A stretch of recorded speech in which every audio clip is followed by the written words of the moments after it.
साथियों नमस्कार, सादर प्रणाम। मित्रों, आप लोग मेरे चैनल पर जुड़ रहे हैं, इसके लिए आपको बहुत बहुत धन्यवाद। मित्रों, आज एक बहुत ही प्रेरणादायक मोटिवेशनल संवाद आपके बीच में रखना चाहता हूँ। गौतम बुद्ध और अंगुलीमाल के बीच में संवाद हुआ था। बहुत ही दिलचस्प और प्रेरणादायक प्रसंग है। इसको आपके बीच में शेयर करना चाहता हूँ। मित्रों, एक बार अंगुलीमाल एक बहुत ही कुख्यात डाकू था और मगध के जंगलों में रहता था और राहगीरों की हत्या करके अंगुलियों की माला बनाकर पहनता था। जो भी व्यक्ति उस जंगल के रास्ते से निकलता था उसकी हत्या करके अंगुलियों की माला बना लेता था। यह बात मित्रों गौतम बुद्ध तक पहुंची और इस पीड़ा को देखकर उनका हृदय करुणा से भर गया और उन्होंने सोचा कि इतना जघन्य पाप ये कर रहा है, इतनी निर्दयतापूर्वक हत्या करके अंगुलियों की माला बना करके ये क्रूरता कर रहा है।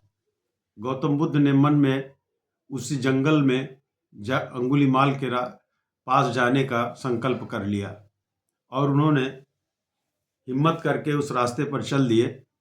और जाते समय रास्ते में बहुत से लोग मिले और उनसे निवेदन किया कि आप उस तरफ ना जाएं, वहाँ तो अंगुलीमाल है और वो आपकी हत्या कर देगा, आप मारे जाएंगे।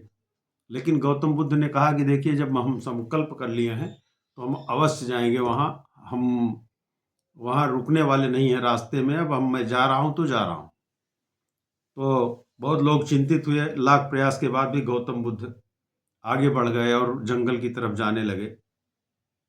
क्योंकि पूरा क्षेत्र भयभीत था अंगुलीमाल से। मित्रों, अंगुलीमाल भी तक्षशिला का एक ब्राह्मण था और किसी वजह से गुरु की ईर्ष्या से वह एक डाकू बन गया था। और जब बुद्ध जंगलों की तरफ जाते हुए जंगल में पहुंच गए तो अंगुलीमाल उनकी तरफ बहुत तेजी से दौड़ा और उनकी हत्या करने के चक्कर में दौड़ा और बुद्ध शांतिपूर्वक चलते रहे, रुके नहीं।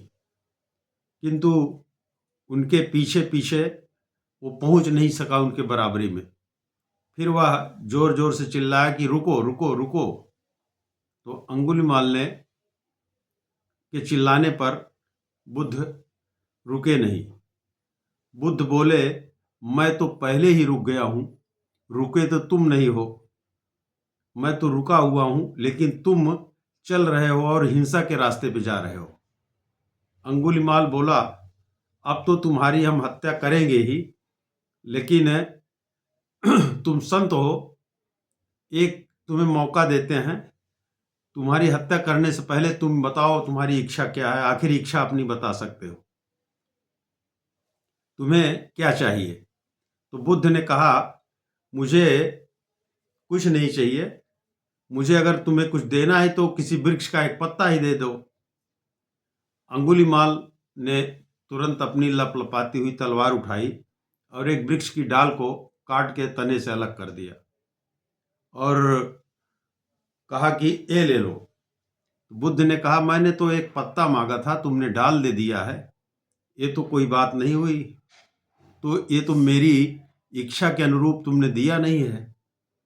तो अंगुलीमाल ने कहा, फिर क्या चाहते हो तुम। तो उसने कहा, गौतम बुद्ध ने कहा, मैंने तो केवल एक पत्ता मांगा था और इस डाल से क्या लेना देना हमारा। तो दोबारा उसने मौका देते हुए कहा कि अच्छा ठीक है, तुम बताओ अब और क्या कर दें तुम्हारे लिए। तुम संत हो इसलिए तुम्हारी बात मान लेते हैं।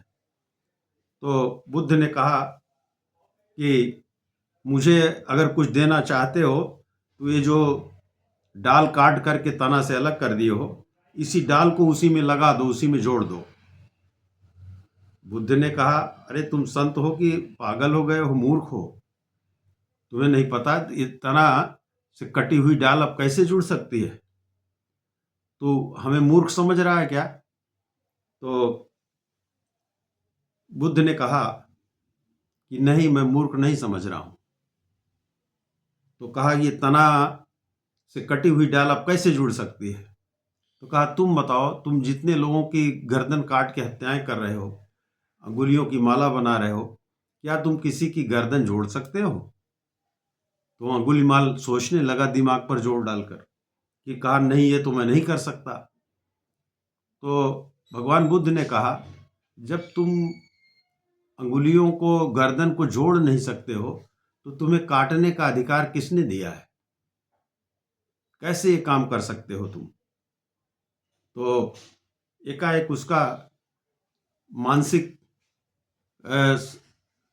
विचार उसके दिमाग में आने लगे और सोचा कि ये तो बहुत ही अनर्थ का कार्य कर रहा हूँ, और हम भगवान बुद्ध से इस तरह की बात कर रहा हूँ जब रास्ता मेरा बदल गया है, मैं ही अन्याय नीति के रास्ते पर जा रहा हूँ।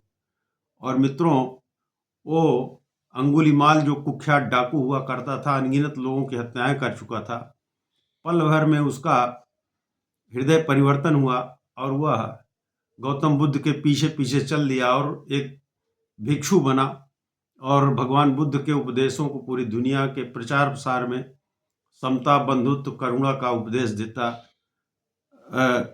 फिरने लगा और बहुत बड़ा बौद्धिस्ट हो गया। ये बहुत ही प्रेरणादायक कथा है मित्रों। हम लोग अपने जीवन में इस तरह का आचरण अवश्य करना चाहिए। छोटी सी घटना कितनी बड़ी प्रेरणा देती है। यदि आप किसी को परमार्थ नहीं कर सकते हो, हित नहीं कर सकते हो, तो किसी को अकारण दुख नहीं देना चाहिए। और ये बहुत ही घृणित और बहुत ही पाप की श्रेणी में जाता है।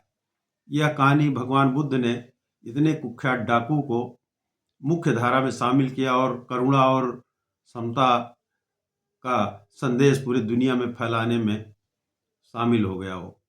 धन्यवाद मित्रों। इस तरह की प्रेरणादायक कहानियाँ हम और बीच बीच में लाते रहेंगे। बहुत बहुत धन्यवाद।